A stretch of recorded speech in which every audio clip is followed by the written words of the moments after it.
नमस्कार बंधुगण। प्रभु श्रीहरि विष्णु और माता लक्ष्मी कृपा आपण मानक उपरे सर्वदा बजाय रहू। बंधुगण, आपण माने केबे चिंता करिसेंति कि क्यों पापकर्म जुगु जड़े नारी समय पूर्वर विधवा होई थाए। धर्मशास्त्र अनुसार एमिति एक गोपनीय पाप रही जहा जड़े पतिव्रता नारीर सौभाग्य को मध्य नष्ट कर दिए।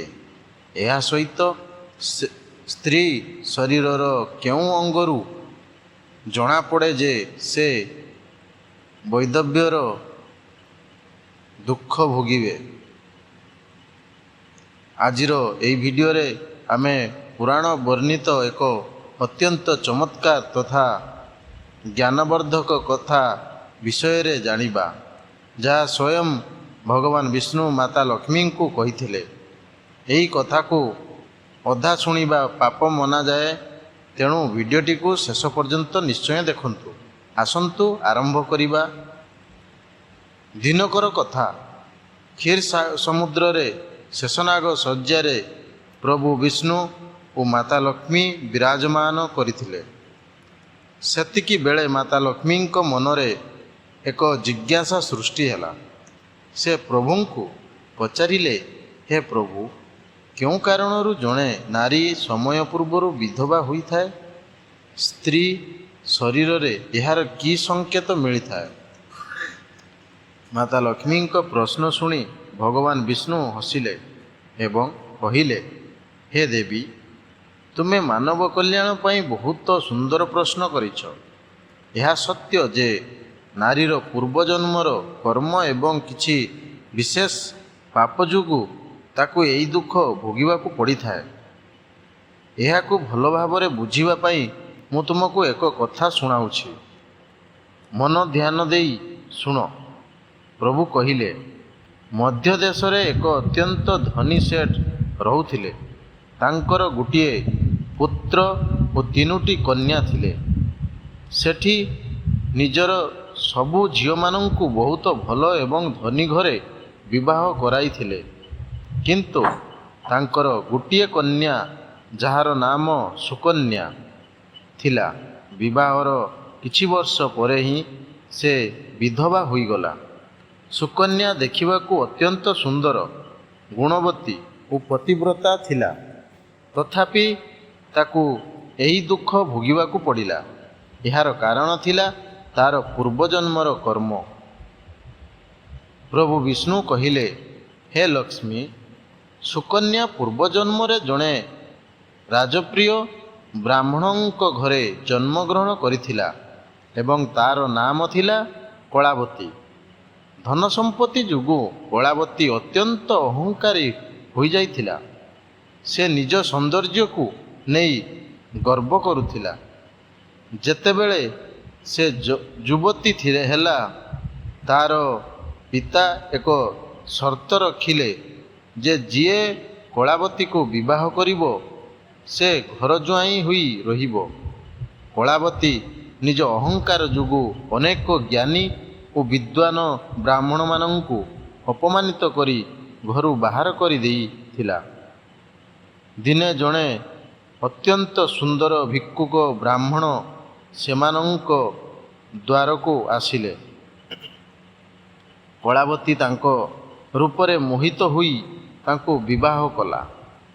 विवाहर किछि दिन तो बहुत भलरे कटिला, किंतु किछि दिन परे कलावती निजर प्रकृत रूप देखाइला।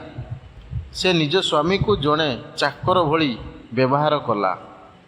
स्वामी को नाम धरी डाकिबा, स्वामी द्वारा निज गोड़ घसाइबा, स्वामी पूर्वरु भोजन करिबा एवं कौनसी धार्मिक कार्य स्वामी सह न बसिबा, एभली अनेक निंदनीय कार्य से प्रतिदिन कला। निज स्त्रीर एपरी दुष्ट व्यवहार रे अतिष्ठ हुई स्वामी जनक दिने घर छाड़ी जंगल को तपस्या करने को चलीगले। कलावती एथिरे अनुताप न करी ओलटा निज स्वामी को निंदा कला।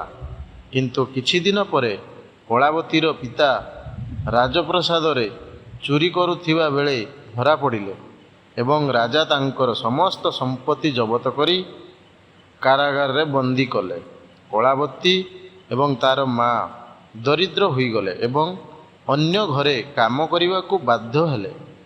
ସେତେବେଳେ କଳାବତୀକୁ ନିଜ ସ୍ୱାମୀଙ୍କ କଥା ମନେ ପଡ଼ିଲା। ସେ ସ୍ୱାମୀଙ୍କୁ ଖୋଜିବା ପାଇଁ ଜଙ୍ଗଲକୁ ଗଲା, କିନ୍ତୁ ସେଠାରେ ଏକ ସିଂହ ଆକ୍ରମଣରେ ତାର ମୃତ୍ୟୁ ହେଲା। ଯମଲୋକରେ ଯମରାଜ କଳାବତୀର ପାପର ବିଚାର କରି କହିଲେ, ଏହି ନାରୀ ନିଜ ସ୍ୱାମୀଙ୍କୁ ଅପମାନିତ କରିଛି, ତାଙ୍କୁ ଦାସ ଭଳି ବ୍ୟବହାର କରିଛି। ଏହା ଅତ୍ୟନ୍ତ ଘୋର ପାପ।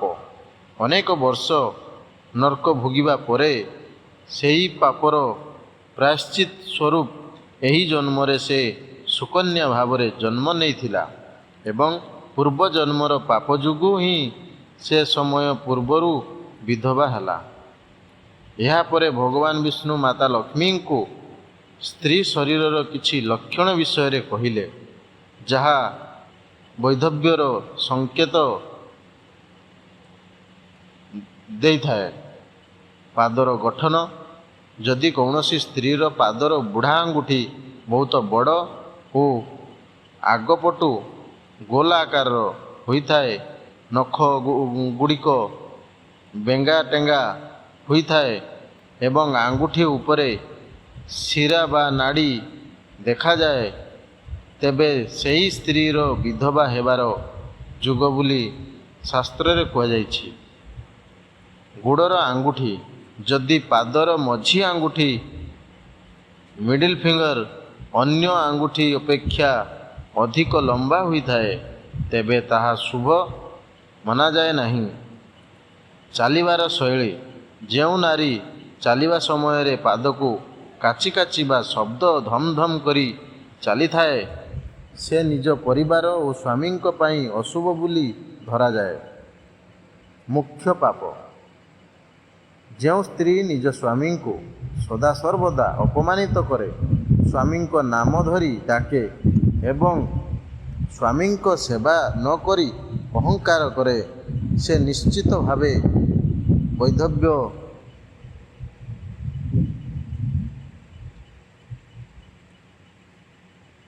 ଦୁଃଖ ଭୋଗ କରେ। ଭଗବାନ ବିଷ୍ଣୁ କହିଲେ, ହେ ଦେବୀ, ଜଣେ ପତିବ୍ରତା ନାରୀ ସଦାସର୍ବଦା ନିଜ ସ୍ୱାମୀଙ୍କୁ ସମ୍ମାନ ଦିଏ ଏବଂ ମୃତ୍ୟୁ ପରେ ମୋର ପରମ ଧାମକୁ ପ୍ରାପ୍ତ ହୁଏ।